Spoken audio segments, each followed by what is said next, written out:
कहाँ चलो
నిన్న రాత్రి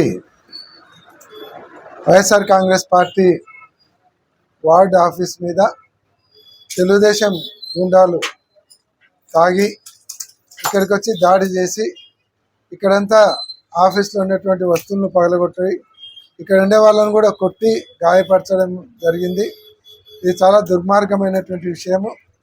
కర్నూలు పట్టణం అనేది చాలా శాంతియుతంగా ఉండేటువంటి పట్టణం. ఇక్కడ బిజినెస్ పీపుల్ ఉంటారు, వ్యాపారాలు చేసుకోవడానికి ప్రశాంతంగా ఉంటుందని వస్తారు. రాత్రి 15 మంది 20 మంది కత్తులు తిప్పుకుంటా రాడ్లు తీసుకొని వచ్చి ఈ ఏరియా అంతా కూడా భయభ్రాంతులకు గురి చేసి ఇక్కడ వ్యాపారస్తులందరూ కూడా రాత్రి 9:30కే అన్ని మూసుకొని పారిపోయే పరిస్థితి క్రియేట్ చేసినారు. ఒక యుద్ధ వాతావరణాన్ని ఇక్కడ క్రియేట్ చేయడం జరిగింది. ఇక్కడ ఉండేటువంటి వాళ్ళందరూ కూడా వ్యాపారం చేసుకుంటున్నారు. చిన్న చిన్న వ్యాపారస్తులందరూ భయపడి పారిపోయినారు.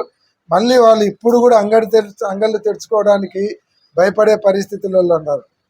ఈరోజు నేను టీజీ భరత్ గారికి కూడా అడుగుతా ఉన్నాను, మీరు ఒక పారిశ్రామికవేత్త, ఒక పారిశ్రామిక కుటుంబం నుంచి, ఒక వ్యాపారవేత్త కుటుంబం నుంచి వచ్చినారు. మీరు ఉంటేనక ఇక్కడ రౌడీజం ఉండదు, ఇక్కడ ప్రశాంతంగా వ్యాపారం చేసుకోవచ్చు అనేటువంటి నమ్మకంతో మీకు ఓట్లేసి గెలిపించినారు. అటువంటిది మీరు మంత్రిగా ఉన్నప్పుడే ఇటువంటి జరిగినాయంటే దానికి అర్థం ఏముంది? కాబట్టి వీటిని కంట్రోల్ చేయాల్సినటువంటి అవసరం మీ బాధ్యత మీ మీద ఎక్కువగా ఉంది. ఆ బాధ్యత తీసుకొని మీరు దీన్ని కంట్రోల్ చేయకుండా పోతే ఇటువంటి వాటిని మీరు ప్రోత్సహిస్తున్నారు అనేటువంటి అనుమానం ప్రజలలో వచ్చేటువంటి అవకాశాలు కూడా ఉన్నాయి. కాబట్టి ఇటువంటివి జరగకుండా చూసుకోవాల్సినటువంటి బాధ్యత మంత్రి గారి మీద ఉంది. కాబట్టి ఇది మాత్రం చాలా దుర్మార్గమైనటువంటి విషయం. మీరు ఇటువంటివి చేసుకుంటూ పోతే ఏదో చేతులు ముడుచుకొని కూర్చుంటారు, ఏదో ఊరికే కేసులు పెడతారు, వదిలిపెడతారు అనుకోకండి. 1-2 ఇన్సిడెంట్లు చూస్తాం. పోలీసు వారు సరిగా రెస్పాండ్ అయ్యి మాకు న్యాయం జరగకుంటే ఇంకా ఇదే కార్యక్రమం మేము మొదలు పెట్టాల్సి వస్తుంది. మేము భయపడి ఇంట్లో కూర్చుంటాము అనేటువంటిది మాత్రం పెట్టుకోకండి. మేము పోలీసు వారికి కూడా మనవి చేస్తున్నాం, ఇటువంటివి జరిగినప్పుడు మీరు స్ట్రిక్ట్గా యాక్షన్ తీసుకోండి. మా దృష్టికి కూడా ఇప్పుడే వచ్చింది, ఇక్కడ ఎవరైతే దాడి చేసినారో వాళ్ళల్లో ఉండేటువంటి మహబూబ్ అనేటువంటి వ్యక్తి తలకు కొట్టుకొని ఆయన మళ్ళీ 307 కేసు పెట్టినారు. 15 మంది వచ్చి దాడి చేసి పగలగొట్టిపోతే వాళ్ళని ఎవరు కొడతారు?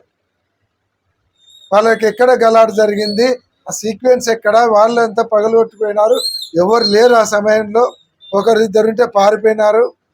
పోలీసులు వచ్చినారు. పోలీసులు వచ్చిన తర్వాత ఈ వార్డు కార్పొరేటర్ వచ్చినారు. మరి ఆయనను ఎవరు కొడతారు? అంటే ఇంత దిగజారి రాజకీయాలు చేస్తున్నారా?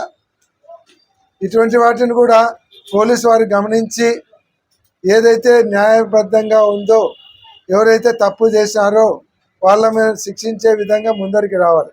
అప్పుడు ప్రజలకు డిపార్ట్మెంట్ మీద నమ్మకం ఉంటుంది. డిపార్ట్మెంట్ మీద మేము కూడా ఈ రోజుకు కూడా రెస్పెక్ట్ ఇస్తున్నాం డిపార్ట్మెంట్కు.